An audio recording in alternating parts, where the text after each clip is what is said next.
Live from the comfort of the Export Beer Garden Studios back at ACC HQ. This is the Agenda podcast for Monday, the 25th of March. The Agenda, an alternative commentary collective podcast. Welcome back, Lane. Welcome back into ACC headquarters. It's great to be back. Isn't it? Yeah, it is good to be back. It's great to have the comforts of home. Yes. But what a weekend. Oh, whirlwind weekend. Yeah. I mean, we forget that we were in Wellington for the ACC Golf Open on Friday. Then obviously down to Sail GP. No action on the first day, unfortunately. At least not on the water, but off the water plenty. Just having a little screw with the microphone. Sorry, a little squeaky in the background. Yep. But then yesterday, all sorts of action. Blair Chuk was calling it one of the best days in Sail GP. He said best day without a doubt in Sail GP. Probably one of the best days ever in sailing. And he would know, Blair Chuk. Because it was, the conditions were awesome. It was flat, Yes. but windy. Yes. And we went out on a chase boat for that. I mean, let's scratch Saturday. Let's not even talk. We've covered all that off. But yesterday, we went out on a chase boat for the first two races. And I must admit, there wasn't a lot of chasing going on. We chased the boats down the first leg as they went over the start line. Oh, yeah? We followed them down that first leg. Yeah. And then parked up. But that first part of it was awesome because they're kind of practicing around the circuit before. Yeah. And you kind of like, oh, yeah, whatever. But then when they hit the start and they are all full throttle. Yeah. And it's all 10 of them, and you're like 20 metres away, and they're hurtling over that line, all 10 of them. Yeah. It was awesome. And then we hooned after them, and they outstripped our boat. We had like 300 horsepower engines, but they just smoked us. Yeah. But the thing was the silence. Yes, it's daunting. It's like eerie. Yeah, you can't hear them. Well, you can hear a whistle. Yeah. Pretty much the whistle is the kind of wind on the sails or whatever, but it's just this like whispering death of 10 massive boats going like 80 clicks an hour, coming hooning past. And then that first mark, the total carnage with the Aussies boat just about breaking in half after smashing into the Danes. Yeah, well, the Danes, they were actually both trying to avoid us because we took quite an aggressive line, and then they both just went the wrong way. The Danes completely fucked up the Aussies. They were dead in the water from there. And the Danes lost the front of their boat, then they kept racing for the rest of the day, and their thinking was, because they crossed to one of the like strategists or whatever, they're like, what do you reckon? Like, your boat's pretty fucked up. And they're like, look, if we're racing well enough, it shouldn't matter because only the foils touch the water. So it doesn't matter how fucked up our boat is. If we're going good enough, we should be okay. The hole is high enough that if we stay on our foils, we won't sink. Unfortunately for them, a couple of times when they turned around, because every now and then the nose does dip in on the corners, and every time that happened, they'd just come off their foils straight away because obviously they're missing the front of their boat. So, but it was ambitious from them because they raced in the second one, came dead last by so far. Yeah. But they were just like, bugger it, we're out here, we're doing it. I suppose it's a training run for them. Yeah. I mean, I out in that chase boat was good fun too, and I did come under some heavy fire because I had our game day good punt was on Team New Zealand to win that first race. Yeah. And we were at the finish line as they went over, and so I was celebrating the chase boat. Then got the TAB app out and started punting on the next one. And people in there goes, are you out here gambling? And I'm like, yeah. And then out of nowhere, a $10 note flitted down in front of onto my foot, and I was like, whose is this? And everyone's like, not mine. I was like, it's an omen. It's an omen. So I started crushing more money on the next race. I should have gone Phil Robinson. I should have used my hunch because I was like, go for the another Kiwi to win it. Yeah. But I went for the French in the second race because I thought they raced so well in the first. They did, yeah. And then they won the third. The French. So anyway, there we go. That's gambling, isn't it? Yeah, that's right. So they ended up in the end. They had 3 fleet races, as you said. New Zealand won the first, then France, then Canada. Canada won the second, then France. Then it came down to the podium race right at the end, just before the podium race. I sort of thought this was a little bit weird, but as they're coming in for the grand final race, Shapeshifter came on and played like 2 songs. Yeah, just before. I thought that was quite good, but they needed to time it, so they needed to be off when it started. They should have been playing while it was on. Yeah, because it was. Yeah, it was pretty sick. Like anytime you're at a Shapeshifter gig, it's not a Kiwi summer until you've seen Shapeshifter at some point. But for the event organisers, it was the perfect scenario because New Zealand won a race, everyone cheered, they made the final, and then Shapies wound up the crowd. Because imagine if it was Australia, Canada, France. Yeah. Shapies would have played, everyone goes, ugh. Yeah. But instead it was New Zealand. It was the black foils. Everyone was fizzing out the bunghole. Yeah. Even the MC, Ash, she described it as blowing their loads too early. Did she say that? Yeah, she did. They don't want to blow their load. That's problematic. Yeah, I know. That was is good. problematic. I'm glad it didn't come from us. The MCs, man, I don't envy their gig. It was Jesse Chuk and Ash. And Ash was out there as well. And it was about 8 hours of furious MCing. They were going the whole time, trying to keep the fans engaged in the sort of peaks and troughs of the day's events. But when the racing actually started, they didn't need any encouragement. They didn't need to be yelling at them about every corner, because every corner, the crowd was going nuts. And you didn't realise that there were like 15,000 people there until there was a massive corner, or, of course, the Aussies crashed out and the place just went nuts. And it was quite an awesome sound. I don't know. It was different than being in a stadium. I don't really know what it was. Yeah, out on the water was interesting, because you look back and it was just a huge grandstand, chocker grandstands with there's 11, 12,000 people there on yesterday. Yeah, it was quite a surreal, weird experience. And then our chase boat then cruised past the grandstands. Heath and I were waving at the crowd like we're like the Royals. Yeah. And I saw one guy just go, "Fuck you, Lane!" Like, there's the ACC fans. Fuck you, G-Lane. What is it? I've never seen so much of this in my life. What is it about being on a boat that people want to wave at you? Why do we wave at people on boats? What is that? Well, we do. No, but when you're on a boat, this is the rules. You've got to wave to the other boat. Yes. Yes, so this is the rules. When you're on the boat and you see another boat, you've got to just do it's a bit like... They're very wave-focused. Very wave. But it's just like pulling over for someone in a thin street, letting someone, you've got to do the courtesy wave. Yes. It's very much like that on the water. It's a courtesy. How are you? I think the waving at other boats is also partly to acknowledge I have seen you. Yes. So if I look like I'm coming at you, I'm probably not, because I can see you. And part of it also is I'm okay here. You know what I mean? It's like, how you going? Otherwise, because if you do the double wave, the double wave over the head, that means I'm in a bit of bother here. Deep shit. But just a casual, three finger kind of g'day. It's like, yeah, good. We're both boating. Yeah. I don't know. I've just always found it so weird. Like, someone drives past you in a car, you don't just wave out. You don't take your hat off and flap it about at them. It was a lot of waving. But for some reason at a boat, just any boat that drove past, the whole stadium was, hey. I bet you no one else got told to get fucked like I did. Fuck you, G-Lane. They didn't. You were on the chase boat with the hoi polloi. Art Green was out on your boat with you as well. He was asking a lot of questions, Art, around around the ACC. Just around the race, actually, because we had a person there, an expert there we could ask questions of. And she told us a fun fact: the German Sail GP team owned by Sebastian Vettel, Formula 1 champion, now retired. He owns the team. It's quite interesting that the teams are.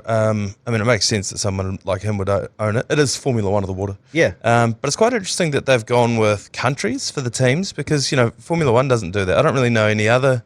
I guess the America's Cup does. Yeah, I think they do that to try and develop sailing talent throughout those countries, because you've got to be. There's certain rules around it. A new team can have a certain amount of foreigners in it. Right. But eventually, once they're in there for 2 or 3 years, they can only be from Germany. Oh, yeah. That's why they've all got a Kiwi on board. Yeah, and Nathan Atteridge was helping out the I think, Danes. Yeah. And then there's a Kiwi on the American one, which is interesting. Half Kiwi, half Japanese dude. He was a rooster. Oh, he was a big ACC fan. Yeah, he was a good man. He was a Kiwi. So, I think they've loosened it a little bit to try and help train up kind of local teams. That's why it's countries, I think. Yeah, okay. Yeah. And also, I suppose, with a new thing, you want people to have something to get on board with. Yeah. Because if it's just like a random club, people aren't going to be like, they're going to be, I don't know what this is. Yeah. I don't know how to be a fan. But if you're like, oh, they're from where I'm from, I'll be a fan of that. You know, it's organic. And also, the boats are all exactly the same. Yep. And there is one technical support team for all of them. So when they crash, when the Aussies crashed or when the Danes are in trouble, there is just one Sail GP technical team that will come and help you, because they've got all the equipment, they've got everything, they know the boats, all the data from all the boats. They've got like 100 sensors on each of the boats. All of that goes into one central computer that's available to everyone. Yeah. So there's no advantage really apart from just pure boat sailing, handling, skill and experience. So that's why obviously Burling and Chuk are such legends at it, because they've been doing it for so long. Yeah. And they know each other so well. So that's what makes it kind of a little bit more interesting, and the fact that a team like Germany, they won their first ever Sail GP in the previous race. Like that, that's even. You know what I mean? Like, because sometimes in yachting, which what sucks a little bit is some team will come in with shit hot technology, shit hot like advances, and just smoke everyone. And it's great when it's New Zealand because we're like, woohoo, go Kiwi. Yeah. Until Alingi figure out what we've done and then they make a minor improvement, beat us 11 times. Yeah. Is it Alingi? Oracle. Yeah. Yeah, I don't know. I've always found it weird, like the non-motorized racing when we have boats that can go faster with motors. So it's always been interesting to me, like what restrictions do you put on? Like what are you allowed to do? What aren't you allowed to do? In terms of like, because Formula One is basically just like make the fastest fucking thing you possibly can. Yeah. And there's only minor like safety. Well, they have changed it a little bit because aren't they kind of sort of some hybrid now, aren't they? The Formula One. Yeah, they've got some sort of something like that. Yeah, but I mean, this sailing always has an artificial limitation on it, in that you're not allowed to have a motor, and we all know that you could make something that'll go way fucking faster than that if it had a motor on it. So I was like, what are the restrictions? But that's why it is interesting having all the exact same boat. Yeah. So then it's all just like what differences, what different tactics are you going to take? Because we saw them, and this can make it a little hard to keep track of because the course is so wide open. You can go opposite directions. Yes, you can choose which side of the course you want to go on. Yeah, and then it's very hard because that's what the French did in that first race. They were ahead by so much. Yeah. And then they must have just gone the wrong way, but we were on opposite sides of the course. When we converged on the next marker, we were ahead. And everyone's like, oh, hey! Because there was more, this is going full, because he had to be there. There was more wind on the far side, where the crowd wasn't, that far side. That's where the Littleton funnel comes through there. And there was less wind down in front of the grandstand area because it was sheltered by the port and a massive cruise ship. So, I guess you had to decide which side of the course you had to go on and whether you did have to swap sides. I don't know. Because it seemed like the Kiwis kind of knew where to go. Well, home field advantage, I guess. That's true. Is the other thing. But yeah, it is, and it's all the action is in the turns. It's quite a funny one. It's sort of like squash, how there's like, it's not a hard and fast rule, but it's almost like a gentleman's agreement where you kind of have to get out of the way of the other guy, but you can also really push it to the fucking limit. Yeah. And so there's a lot of that going on, particularly when you got 10 of these things on the course at the same time. It didn't seem like there was enough room. There was not enough room. There clearly wasn't enough room because two of them collided straight away. Yeah. And it's just absolute carnage when you've got these giant boats coming at each other, and then right at the last second they've got to pull away, but then they're also trying to call each other's bluff. Like, I think you're not going to pull away. Like, the rule is you've kind of got to let them in, but you don't really, if you don't want to. So when they were jockeying for position to take off at the start, we almost squeezed the Canadians off the starting blocks because they would. The advantage was whoever was on the inside. So we were going for the inside. They tried to cut us off. We tried to squeeze them off the fucking track. And then in the end, we both just sort of, right. Hey, we'll let you in. Yeah. But, And you, I mean, there was a lot of endangered mammals that were spotted. You spotted one. You went out on a white boat and spotted quite a unique one. Yeah, I did. Obviously, we went out there just to have a little quick spot, see if we could see anything. Caught up with the mammal observers out there, the MOs.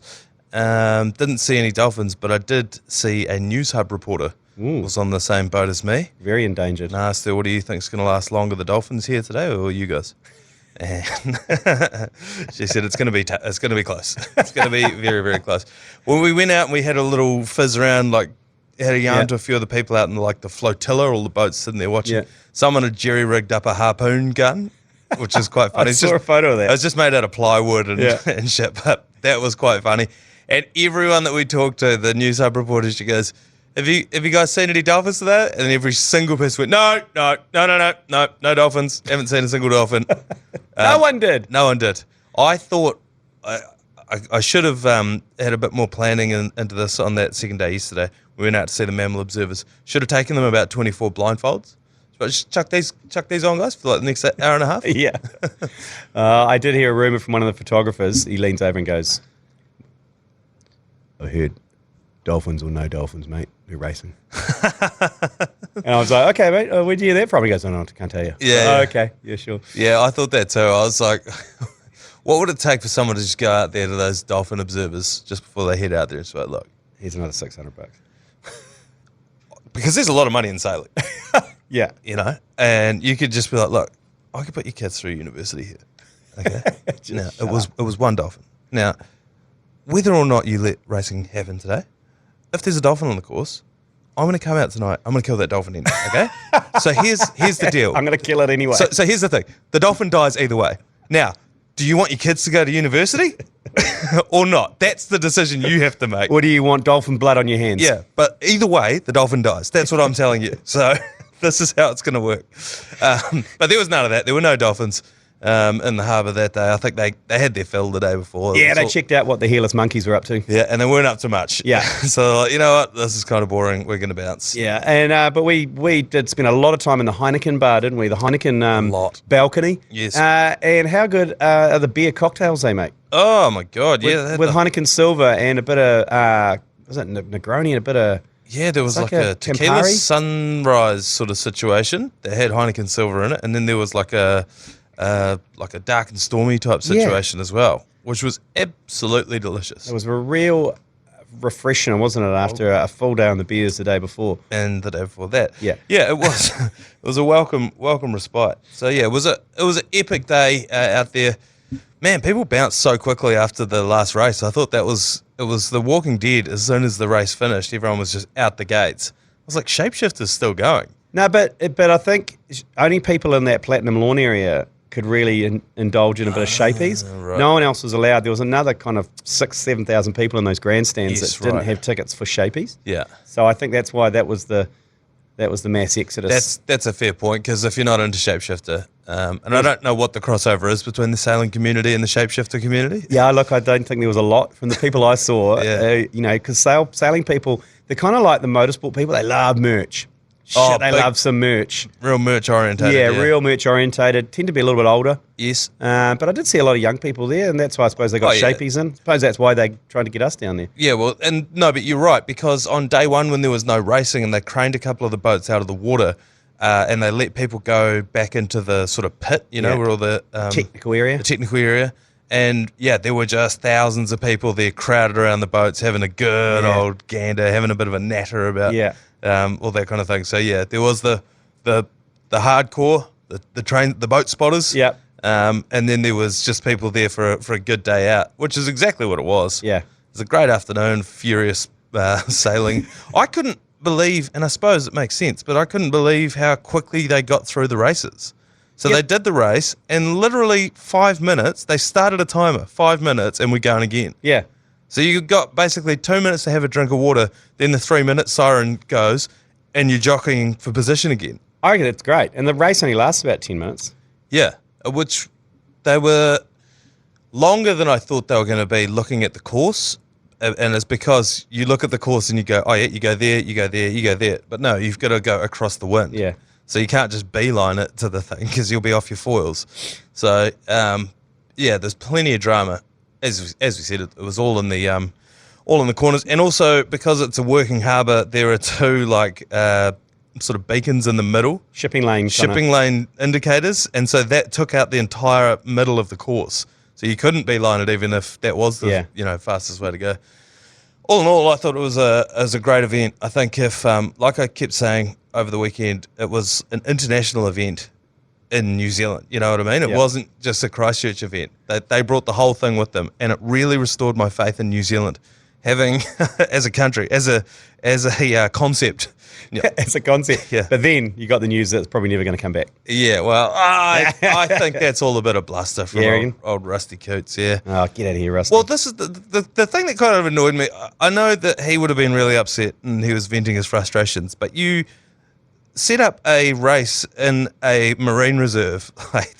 You got to be prepared for the eventuality that it's going to get binned. Yeah, they did know that from the start. And I mean, and credit to them, they refunded every single person on that because there was no racing. That is like millions of dollars worth of refunds they handed out. Yeah. So you could tell that he was a little bit aggrieved. Yeah, I know. But that is how he should have felt. He should have been pissed off. We should have stopped the race for the things. They should have been aware that there was going to be, potential issues there. So I think all in all, it went bloody well. I mean, you would have been a little bit disappointed if you'd paid to go out there that day.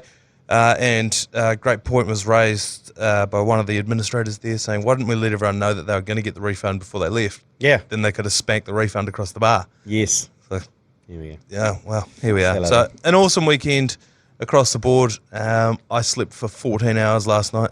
Yeah. I'm still recovering now, but I'm looking forward to hopefully Sail GP. I mean, they weren't far off having it in Auckland not this year. So surely we could figure something out. Otherwise, Auckland's got to stop calling itself the City of Sails. Yeah. If you can't. City of Fails. All right, quick break. We'll be back to talk a bit more sport. Some sad news, Lane. Yeah. The New Zealand Rugby Board's going through a bit of a review at the moment, and some of the findings, I think they're calling it, is it the Carl Pilkington review? Is that what it was called? Carl Pilkington, that would be he'd be a great man to review the state of New Zealand rugby. It is called the Pilkington Review. I don't know if Carl had anything to do with it.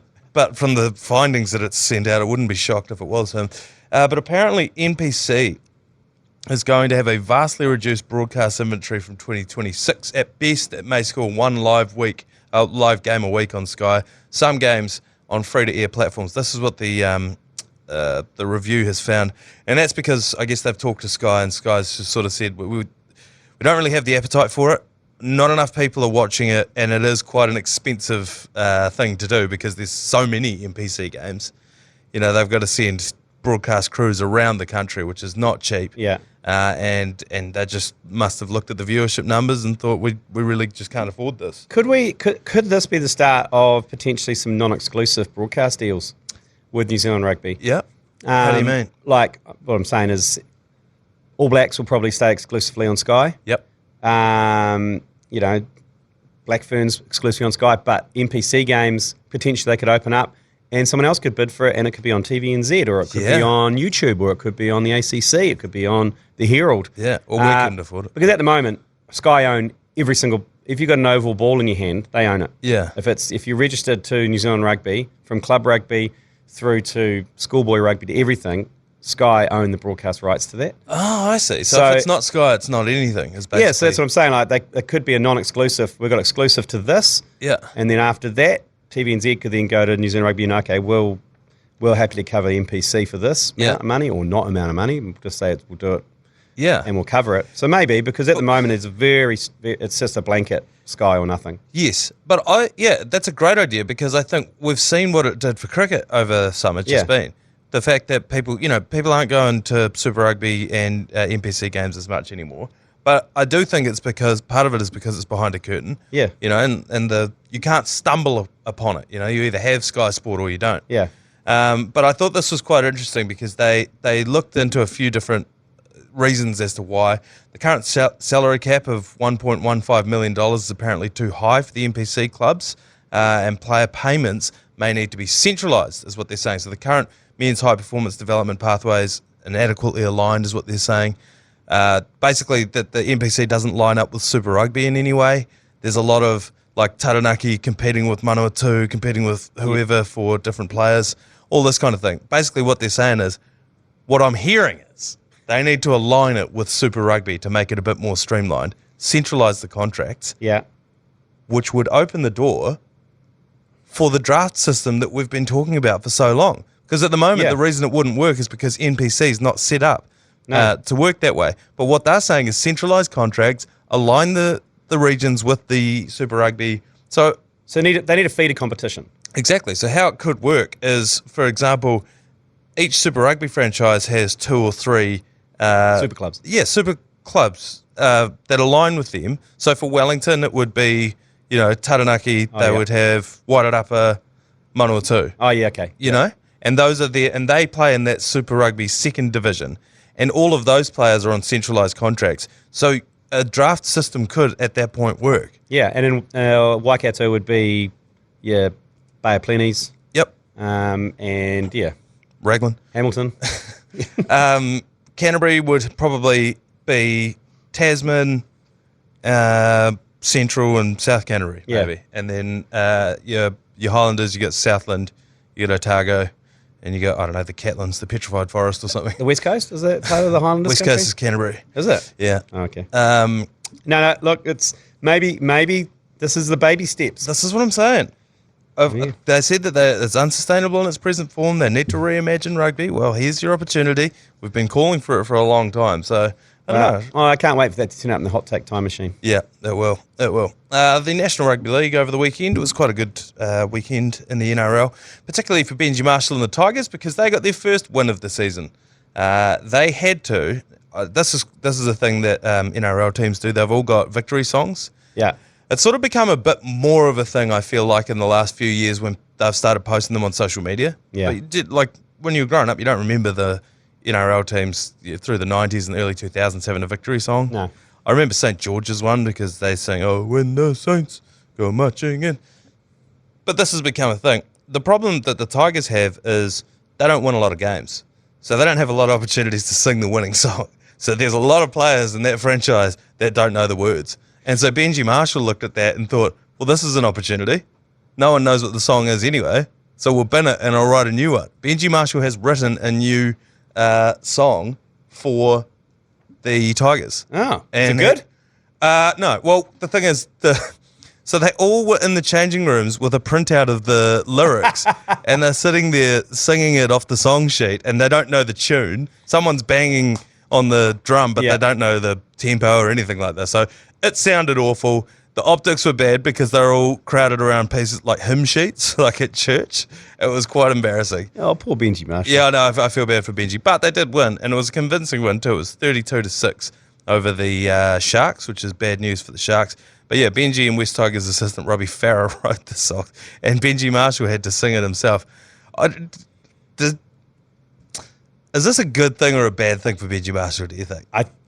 I think this is definitely the kind of thing you outsource. Yes. Because the Warriors got Peter Ehrlich to write the song. You need to distance yourself, I think, from that. Otherwise, I don't know, you start to become potentially the subject of a bit of criticism from the players because they go, this song sucks. Well, you tell Benji, no, he's the coach, he's going to drop me. Whereas you could say, this song sucks, Peter Ehrlich. Yeah, and then Benji could be on board with that too. And go, well, fuck, yes, this is the song. Yeah, that's the song. Come on, guys.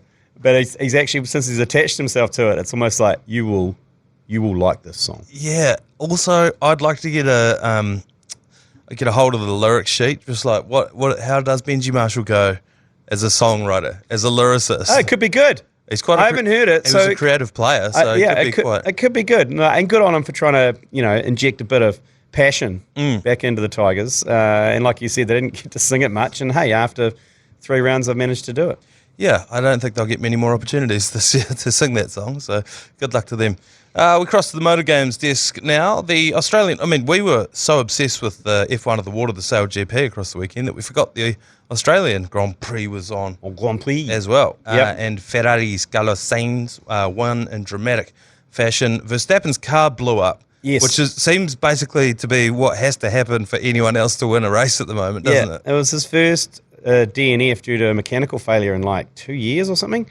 It was insane. But in those 2 years, it's basically been if Max Verstappen's on the grid, he's about to win that race. Yeah. Is that right? I think they're catching up though because his teammate Perez still didn't manage to. He came like 7th in the same vehicle. So because usually it was just a 1-2. They were just 1-2ing the whole time. Yeah. But Carlos Sainz came first and Charles Leclerc, his teammate, so it was Ferrari 1-2. Then Lando Norris. Then Oscar Piastri, the Aussie, came in 4th, so that would have been a crowd pleaser in the McLarens. But interestingly, Carlos Sainz has been replaced next year by Lewis Hamilton. Hey, so this is a year of Carlos Sainz just giving the bird to Ferrari, just like fuck you. Yeah. But yeah, does he have a job for next year, Sainz? They always do. I mean, you watch that Drive to Survive. They're swapping around. They're like the biggest swingers. They're just going around. I mean, they're all getting paid $20-30 million a year, and they don't care where, as long as they're fucking behind a wheel. Yeah, that's a good one. So yeah, there you go. And in the IndyCar, Scott McLaughlin came second at IndyCar's Sprint for the Purse race in Palm Springs. I love this. Very literal what it is. It is, and then this is great because it's Sprint for the Purse. There's no championship points available. Nah. It's just cash. Bank. You win. Cash. It's the most Palm Springs thing of all time. Yeah, and so he came second, won $350,000, and on the car radio they said, "Congratulations, Scotty, $350K all yours. You better shout us dinner." And he came back with like $350.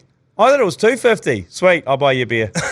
Yeah, he basically said he's going to put that extra $100K on the bar. Yeah, totally. He had no idea. I love that. Oh, just an extra 100 US. $3.50. Another 200,000 New Zealand dollars. I'll buy you a beer. Yeah, You fucking will. It's quite an interesting concept to just a straight up cash one, because it's interesting.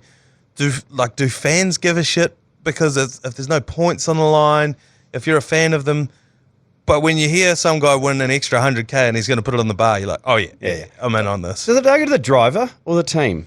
I was just thinking about that. I've always wondered this. It's like when someone gets fined in Super Rugby or in the NRL. Yeah. Where does that money go? If I hit someone with a head high and I get docked some of my match fee, who gets that? Where does that go to? Yeah. Well, same with cricket and the ICC thing. We docked 90% of their match fee and blah, blah, blah. If I have up a homophobic tweet and I get docked 20K, yeah, who gets that?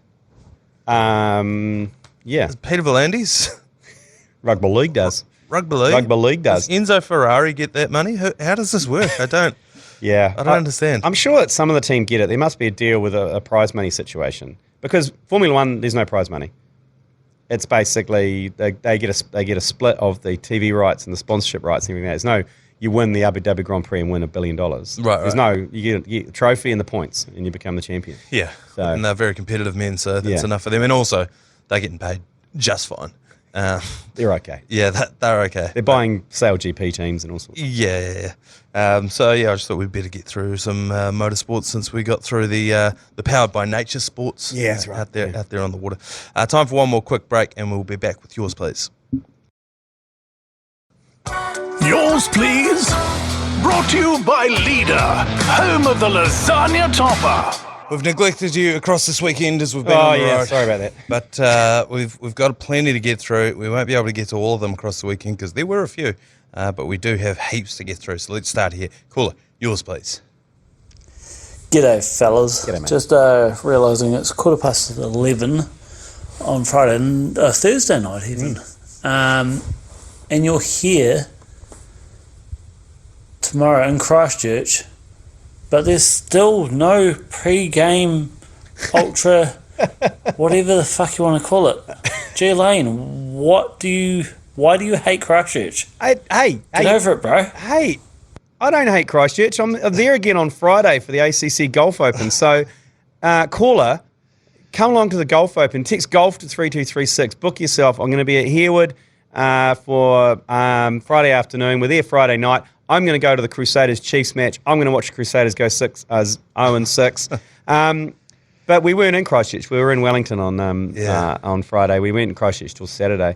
But the ultra pre-games we're going to do before the All Blacks games. Yeah. So there you go. So caller, we'll do that then. Yeah. All right. Another call here. Yours, please. Hey boys, Wayne Kerr here. Just on the boys diving and scoring the end goal and using the body to stop the tries, could we get all the boys to lie in the end goal and starfish? So when you try to score a try, you just land on a bunch of blokes? Or is that logically too possible? Considering, Union, you might be able to do it in Union, probably not League, though. There's 2 extra dudes. Yeah, there is. So his theory is just 13 bodies strewn across the end goal, starfishing. Yeah, but the thing is, that it opens up a lot of opportunities elsewhere, though, doesn't it? You can't cover the whole end goal with bodies. We need to do the math on this, but yeah, I wouldn't have thought so. I guess that's why he's saying in rugby union you'd have a better chance. Yeah. The problem in rugby union, if you do that, you're really opening yourself up to death by drop goal. Because if I look up and there's all 15 years of starfishing in the end goal, 3 points. But also, there's nothing stopping them just running over the top of you and scoring behind you. That's a great point. Yeah, standing on your head and then just dotting down in the 2 meters past you. Yeah, I guess that's the problem you're going to open yourself up to. Look, I don't think we're far away from cracking the code on this. No, we'll get there. We'll get there. I don't think it's quite that, though. Another one here. Caller, yours, please. Hey, it's Steve from Lagoon here. Is there anything more terrifying than being at the back of the stadium when action is happening? I'm at the Warriors game and there was just I'm stuck behind the stadium and I thought there was a try and I don't know, fucking hell, it's thumping. Oh, listen to that. I'm behind the stadium. What's going on? I've got anxiety. Fuck off. What is going on? I think he's been stuck outside or something, and he's trying to get in, and there's crowds are cheering. He doesn't know what's going on. There's another pointless world first from the ACC. First voicemail left from a live sporting event. Yeah, it was good though. I like the atmosphere in the background was great. Yeah, I just loved that he was at that game and he was just like, you know what? I'll send through a voice. Yours, please. Yeah. Well, look, I'd advise you just to get to your seat. And mate, what I do is I usually bring a Sherpa with me. I bring someone to a game who doesn't really necessarily like the game, who will quite happily go and get beers and chips and everything and miss the action. So you got to take a Sherpa. Yeah, okay. Yeah. That's not a bit. Yeah. That's usually in the form of what, your wife or yeah, or my wife or my lover. Yeah, you can't give one. All right, we've got another one here. Call the yours, please. Sometimes in our lives we all have pain, but then there's Luke Metcalf, fucking saving the day. Come on, boy, make the kick and make this pain go away. Lean on me. Come on, Metcalf, straight through the middle. Fuck yeah! That's good. What I love about that is in the background you can hear Di Henwood going off his nut in the background after Luke Metcalf scored that try. Anyway. Yeah, that was ridiculous. I'm loving these like live reactions. Yeah, it's good. From people. 11:30 at night was the first one. The second one at Orange Cherry Stadium. Yeah. Third one's just watching it at home, it seems. I don't know. Out of control. All right, call it. Yours, please. Schadenfreude. 5 weeks in a row, it just doesn't miss, lads. Fuck the Crusaders. Fuck you, Manaia. This is Barry McCock and her signing off. Love you too, mate. Oh, I love that. I'm glad you got some hate. I got abused in the first one, so there you go. Fair enough. We'll cop it. 0-5. He'll be back next week, by the way. 0-5. Will he? Yeah. If they lose, we can't have to change his nickname because he can't be 0-6, can he? I don't know. Can he? We'll find out next week. Another one here. Call yours, please. Hey boys, we're just on the dolphin harpooning boat. Just wondering if you can chuck down a few beers to us. We're in the orange napalm death boat. Thanks. That's good too. I'm gutted we didn't get that in time. Yeah. Otherwise, Manaia, you could have run some out to him, wouldn't you? Yeah, I probably could have. But I mean, look, if you're waiting on me to drop you off some beers by sending in a voicemail that we're going to play out on a podcast 24 hours later, like that's part of that is on you as well. Also, I don't trust that those beers would actually make it to the boat, sending you out with beers on a boat. No. Yeah, you send me out with beers on a boat.